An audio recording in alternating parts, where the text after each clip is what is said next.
저 혼자예요. 라고요? 가뜩이나 혼잔데. 봐서는 안 되었구나. 많이 좋아해요. Kilas balik di masa lalu. Saat Ji-hyuk akan bersenang-senang dengan teman-temannya, mereka dikejutkan dengan Ji-won yang tengah mabuk berat. Ia pada awalnya ingin mengabaikannya. Namun masalah muncul ketika Ji-hyuk tak sengaja mendengar sekumpulan pria yang tadi kenal berniat untuk bersikap tidak sopan pada Ji-won. Situasi Ji-won sedang kacau. Ia baru kehilangan ayahnya beberapa hari yang lalu dan putus dari pacarnya Min-hwan. Dengan mabuk, ini satu-satunya cara untuk menghilangkan beban di pundaknya. Ketika Ji-hyuk menanyakan apakah Ji-won punya teman atau keluarga yang dapat dihubungi untuk membawanya pulang, ia menjawab jika orang-orang tidak menyukainya. Jadi, dia tidak memiliki siapapun saat ini. Meskipun Ji-hyuk kesal dengan perilaku anehnya ketika mabuk, tak ada cara lain selain menemaninya sepanjang malam. 맛있겠다.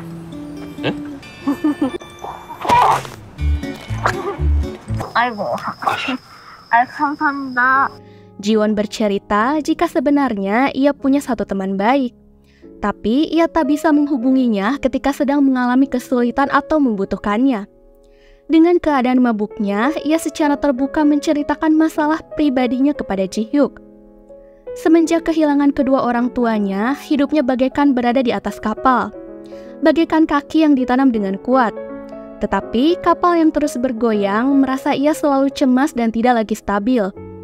Ia ingin seperti sebuah tanah yang solid. Baginya, satu-satunya yang mampu menjadikannya tanah yang solid ialah sahabatnya So-min. Ji-won telah menyadari sikap aneh pacarnya terhadap sahabatnya itu. Namun, ia tak berdaya, karena tak memiliki siapapun dalam hidupnya.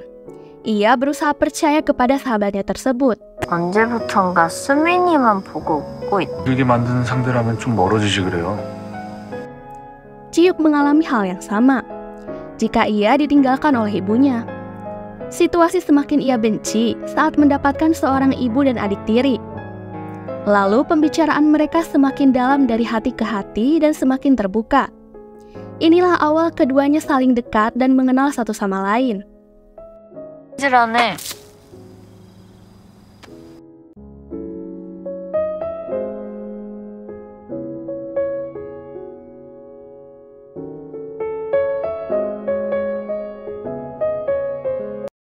Saat situasi sedang kacau, Ji-hyuk selalu melampiaskan amarahnya dengan bermain taekwondo bersama temannya. Dengan melontarkan pukulan dan membuat temannya KO, ini setidaknya sedikit membantu perasaannya menjadi lebih baik. 도망가잖아. 나 그런 거 진짜 싫어하는데. 선배였어? Ji-hyuk beberapa kali melihat Ji-won dengan baik hati selalu memberikan makanan untuk kucing-kucing liar yang ada di kampusnya. Merasa tersentuh, Ji-hyuk melakukan hal yang sama. Dari mulai memberikan mereka makanan secara teratur, sampai membuatkan tempat berlindung untuk kucing-kucing liar tersebut. Bahkan ia pernah terluka saat akan menyelamatkan kucing itu dari tabrakan sebuah mobil. Setelah beberapa tahun, Ji-hyuk bertemu kembali dengannya. Saat Ji-won diperkenalkan sebagai karyawan baru di perusahaan UNK. Saat itu, Ji-hyuk hanya bisa cemburu dan tidak berdaya ketika ia melihat Min-hwan dan Ji-won sedang dalam sebuah hubungan romantis. Itulah kisah mereka di masa lalu. Kali ini, ketika ia tahu diberi kesempatan untuk melintas waktu, Ji-hyuk bertekad untuk membantu Ji-won agar tidak mengulangi kesalahannya. Singkat cerita, Ji-hyuk mengubah penampilannya menjadi sangat berbeda atas saran dari Ji-won. Ji-won tersenyum melihat penampilan baru atasannya tersebut. Min-hwan membuat perhitungan untuk kedua kalinya jika Ji-won harus menjauhi Ji-hyuk karena merasa ada yang tak beres dengan sikapnya. 야, 내가 말했지. 저 새끼 너한테 관심 있다고. 아씨 같다고 생각했나 봐.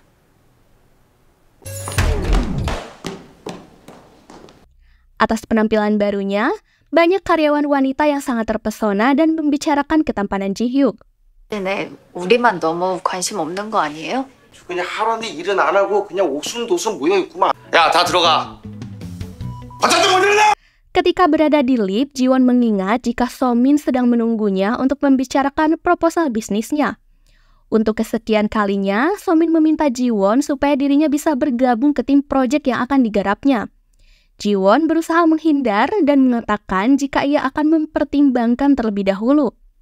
Somin sempat memperlihatkan sikap kesal dan menyinggungnya. Tak lama mimiknya kembali berubah dan bersikap manis di hadapan Jiwon. Pembicaraan keduanya terhenti saat manajer Kim memanggil Jiwon ke ruangannya. Dengan kasar, ia membentak Jiwon untuk segera merevisi proposalnya dan melaporkan anggota tim kepadanya. Perasaannya bergejolak saat mengetahui jika dirinya akan dihapus dan pemimpin tim akan diganti oleh manajer Kim. Jiwon merasa telah dipermainkan. Ia berpikir ini cara licik manajer Kim saat tahu dirinya tidak memberikan proposalnya kepada Somin. 밥 사주고 싶어서 만난 건데 밥 먹었어? Malam harinya, Jiwon menemui Eunho untuk makan malam bersama.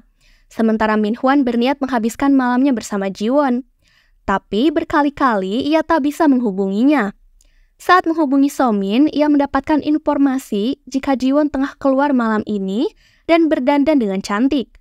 Somin memprovokasi Minhwan dengan mengatakan jika ibu Jiwon pernah berselingkuh dengan lelaki lain. Ia khawatir hal tersebut juga akan dialami oleh Minhwan. Memang Gen tak ada hubungannya, namun ia meminta Minhwan untuk berhati-hati.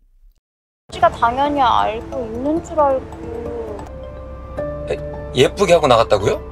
Dengan sikapnya yang bermuka dua, Somin terlihat sangat puas atas perkataannya. Jiwon ingin mengetahui dari Eunho mengenai ia yang pernah menolaknya, serta sebuah surat balasan menyakitkan yang menurut Eunho pernah ia dapatkan darinya. Semuanya terbongkar saat membaca surat itu. Somin benar-benar meniru tulisannya untuk membuat surat balasan palsu. Ia tak habis pikir. Ini membuat sekujur tubuhnya juga merinding.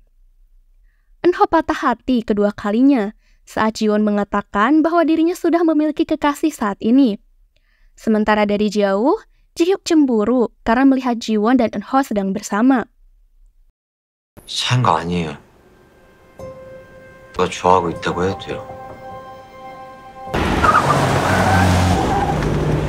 Saat pulang, tiba-tiba Jiwon dikejutkan dengan Minhwan yang sudah berada di hadapannya. Ia memarahi Jiwon atas informasi yang Minhwan dapatkan dari Somin. Jiwon menyadari sikap aneh Minhwan dan mengingat jika Somin pasti mengatakan tentang ibunya kepada Minhwan. 있는 거야 진짜. 이거 뭐야 너 이거. 정수민이 엄마 얘기를 했어. 뭐? Minhwan bersikap kasar dan menekan tangan Jiwon. Dari belakang, tiba-tiba Jihyuk memukul Minhwan dan membuatnya terjatuh. Jihyuk hampir mencekiknya ketika teringat kisah pilu yang akan dialami Jiwon di masa depan. Namun amarahnya bisa dihentikan ketika Jiwon berusaha menghalanginya. Tak lama, kemudian Minhwan melarikan diri.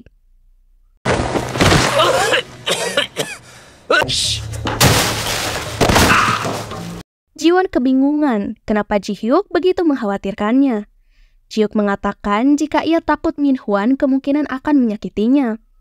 Mengingat Jihyuk adalah pacar temannya yaitu Yohee, Jiwon merasa tidak nyaman atas sikap perhatiannya. Menyadari ada kesalahpahaman, Jihyuk membuktikan dengan menelpon Yohee bahwa dia adalah adiknya. Jiwon sangat malu dan ia meminta maaf. 인사인데 바람을 피려고 하는 중이라는 거죠? 불편해요, 전. 유희연 본인이 저장한 겁니다. 남매군요. Jihyuk kemudian mengungkapkan perasaannya dengan manis jika ia sangat menyukai Jiwon. Tapi tak lama saat mengantarnya pulang, tiba-tiba Jihyuk pingsan di pelukannya. 많이 좋아해요.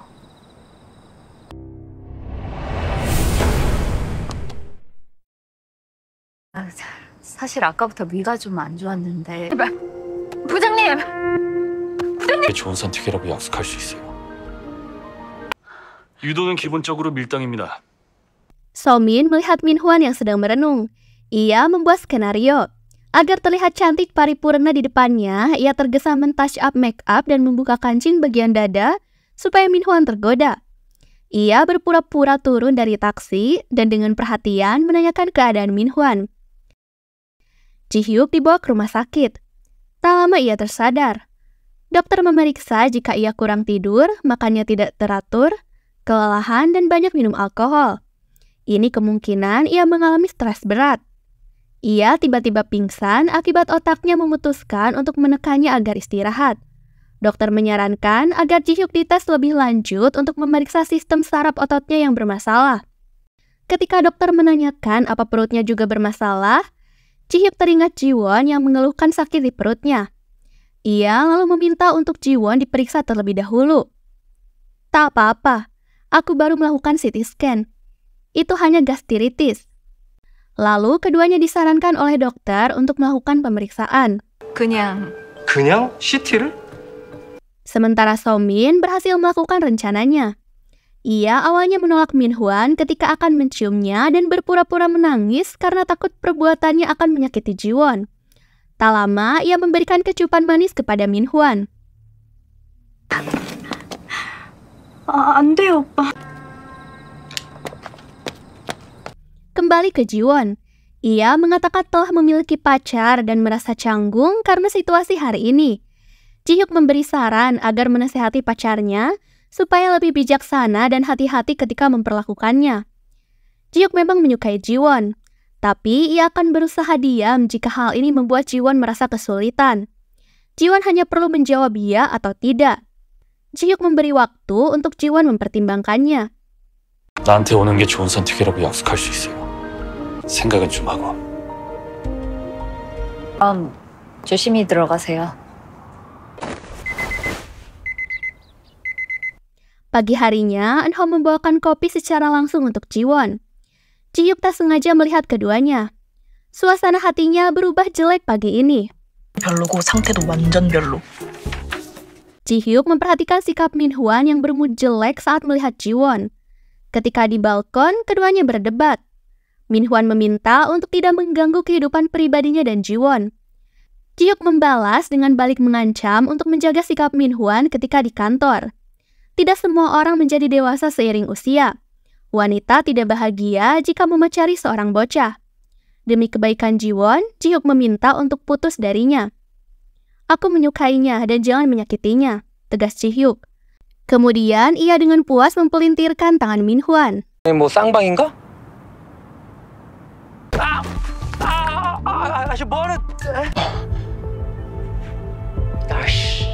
Ji-won menemui Min-hwan.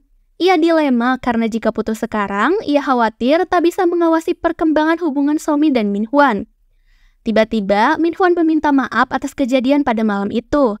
Ia dengan bodoh tak menyadari dan mengatakan jika dirinya bukan pria brengsek yang akan menyakiti wanita dengan kekerasan. 나밖에 여자한테 막 손대는 그런 쓰레기 아니야. Untuk memastikan perkembangan hubungannya dengan So-min, Ji-won bertanya apa ketika malam ia langsung pulang. Dengan ekspresinya yang mencurigakan, Ji-won menduga jika sudah terjadi sesuatu pada malam itu. 뭔가 있어. 아니면 이렇게 넘어갈 리가. Untuk mempelancar rencananya, Ji-won menyuruh Min-hwan dan So-min untuk makan berdua saat istirahat. Ia juga memberikan kartu kreditnya untuk membantu membayarkan makan siangnya. 너무 행복해요. 지원이 만난 남자 중엔 제일 괜찮아. Wang Heng-in dan manajer Kim punya hubungan keluarga.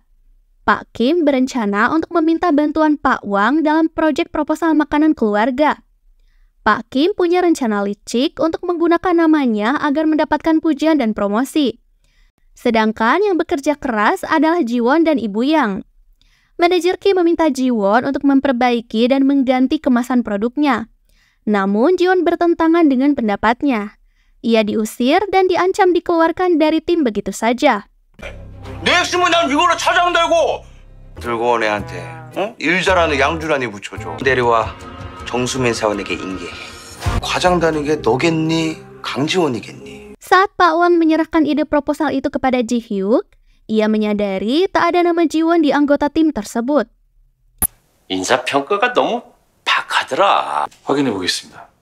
그래 잘해봐. Ji-hyuk meminta Ji-won untuk menemuinya malam ini. Rencana awal yang ia lakukan untuk membantunya supaya bisa melawan orang yang menentang Ji-won ialah mengajarinya bela diri judo.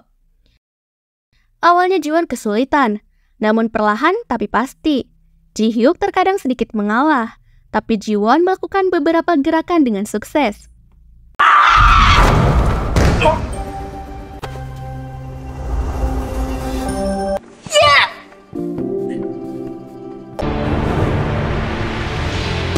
이건 조금 방심했다, 그쵸? Saat di kantor, Yohee mengkhawatirkan keadaan Jiwon yang diancam dihapus dari proyeknya. Jiwon mengatakan jika ia akan mempraktekkan teori judo tentang dorong dan tarik. Memang, Pak Kim meremehkannya. Jadi, ia menyerahkan lengan bajunya kepadanya. Namun Jiwon tak akan tinggal diam. Ia akan berusaha membalikan dan melawannya dengan berani. 당연히 내가 못 넘길 줄 알고. Jiwon membantu membuatkan strategi pemasaran dalam proyek ini. Ia mengingat karena Wang Heng-in akan memiliki kasus di masa depan, ia dengan yakin memasukkannya ke dalam tim agar nantinya proyek ini memiliki masalah di kemudian hari. 내 이름을 전면으로 내세우는 게 좋을 것 같아요. Karena Ji-hyuk mengetahui situasi yang akan terjadi, rencana Jiwon juga langsung di-approve olehnya. Pengerjaan proposal yang diberi nama restoran ayah Wang Heng-in ini awalnya berjalan dengan baik. Pak Wang juga begitu memuji manajer Kim. 아니, 김 차장 아닌가? Benar saja, masalah muncul ketika Wang Heng-in melakukan perjalanan bisnis. Ia tersulut emosi dan memarahi kru pesawat karena ada orang yang duduk di sebelahnya. Dengan posisinya, ia sudah merasa di atas langit. Ditambah dengan Jiwon yang menelponnya dan membuat keluhan kepadanya tentang ia yang tak diikutsertakan dalam proposal ini, amarahnya semakin memuncak. Begitupun saat kru pesawat memberitahu dengan baik cara menggunakan kursi pesawat, ia memukulnya dan membentaknya. Orang-orang di sekitar pun hanya bisa terheran dengan kelakuannya yang seenak jidat. Terlihat seseorang secara misterius merekam semua kejadiannya dengan sembunyi-sembunyi. 너 아까 웃었지? 네? 월급을 왜 받는지 생각을 해서 부딪혔잖아. Berita kebobrokan si tikus tanah yang telah semena-mena ini jadi trending topik dan semakin memanas. Ia secara resmi diberhentikan sebagai eksekutif UNK. Jiwon begitu bahagia dan merayakan kemenangannya dengan memutar musik BTS No More Dream. Tak lama Ji-hyuk datang. 놀래키려던 건 아니었는데. Ia memberitahu kabar bahagia lain jika Pak Kim telah didisiplinkan atas sikapnya. Tak sengaja HP Jiwon terjatuh. Ji-hyuk melihat HP-nya yang sedang memutarkan musik BTS. Ji-hyuk mengatakan jika ia juga menyukai BTS. Keduanya berbagi judul lagu favorit. Ji-hyuk adalah Spring Day, sedangkan Jiwon adalah Dynamite. Saat ini tahun 2013. Kedua lagu itu belum dirilis. Jiwon dan Ji-hyuk menyadari keanehan tersebut yang membuat mereka kebingungan. 다이너마이트라고요? 봄날이요?